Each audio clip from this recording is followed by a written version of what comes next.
What is up, Star Wars fans? This is Darth Watson. In this video, we're going to be talking about Star Wars Episode 1, The Phantom Menace.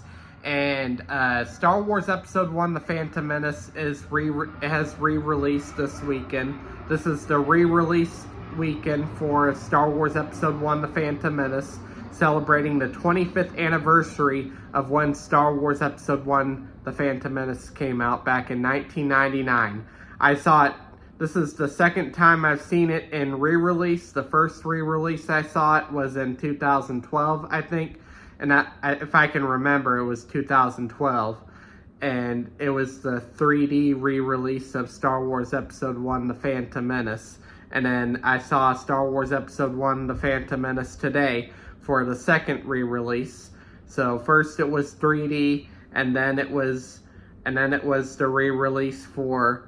And then it was the re-release for the 25th anniversary. So the 25th anniversary and the 3D re-release that I saw back in 2012. Although I've seen Star Wars Episode 1, The Phantom Menace so many times. That is the second Star Wars movie I saw besides Revenge of the Sith. Then I watched the entire original trilogy. And Attack of the Clones was the last of the 6 Star Wars movies that I saw. And I've seen all 6 of the original Star Wars movies numerous of times. The original trilogy and the prequel trilogy. And I still love the prequel trilogy. I'm a fan of the prequel trilogy. And I'm somewhat of a fan of the sequel trilogy, not quite 100% a fan of the sequel trilogy. There were some stuff that I didn't like about the sequel trilogy, especially with the Rise of Skywalker. But Star Wars episodes 1 through 3, the prequel trilogy, those would have to be my most favorite out of all of the Star Wars movies, out of the entire Skywalker saga. My favorite Star Wars trilogy. My most favorite Star Wars movie is Episode 3, Revenge of the Sith, and my second is Star Wars Episode 5, The Empire Strikes Back. But I do like Jar Jar Binks throughout Star Wars Episode 1. Jar Jar Binks is the funniest character, and I do like the bossness. I do like the way it plays out with Qui-Gon Jinn and Obi-Wan Kenobi as a Jedi Padawan, and how they found Anakin Skywalker on Tatooine. And Anakin Skywalker already has much fear in him, and the Jedi Council had their doubts about training Anakin Skywalker, but eventually gave in. Qui-Gon is known for being defiant with the Jedi Council, and that's why Qui-Gon Jinn is not on the Jedi Council. I do like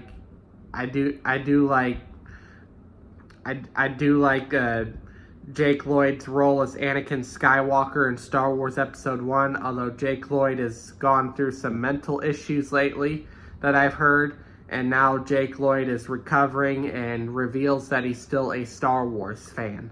But I don't really have much else to say, although it was really great, and I really enjoy watching the original saga of Star Wars. And my opinion is the original saga of episodes 1 through 6 is better than the sequel trilogy. But I'm not saying it in a way to trash the sequel trilogy, because there is some stuff that I liked about the Star Wars sequel trilogy as well.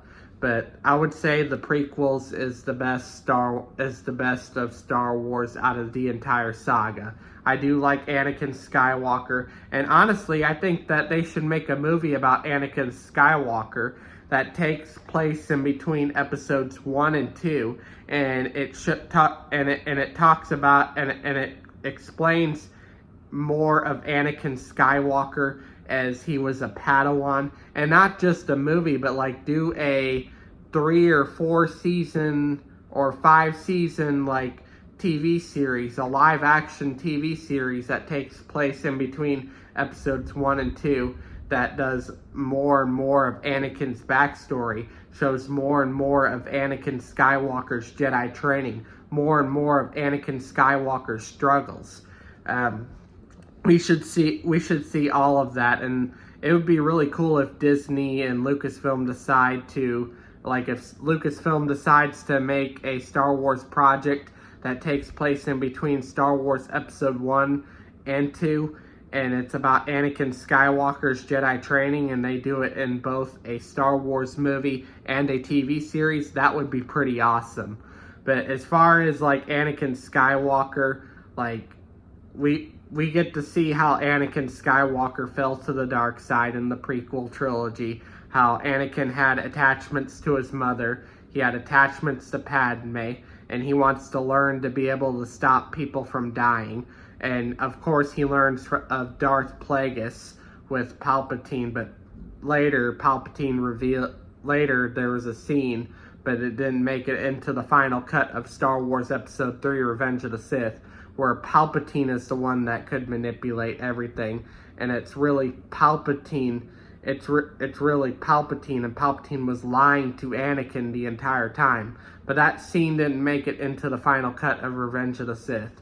I mean, and I'm not saying that Darth Plagueis doesn't have those abilities, but Anakin Skywalker wants to learn this power to be able to save the ones he cared about from dying, because Anakin's attachments, he's grown too close to it. He's grown too much into his attachments, and that's what pulled him to the dark side, as well as Palpatine, Darth Sidious turning him to the dark side. But what really pulled him to the dark side is his attachments to Padme, his attachments to his mother, the fact that he wants to become all-powerful, he wants to learn to save the ones he cared about from dying, although he can't, but he can't stop that, because Yoda says, death is a natural part of life.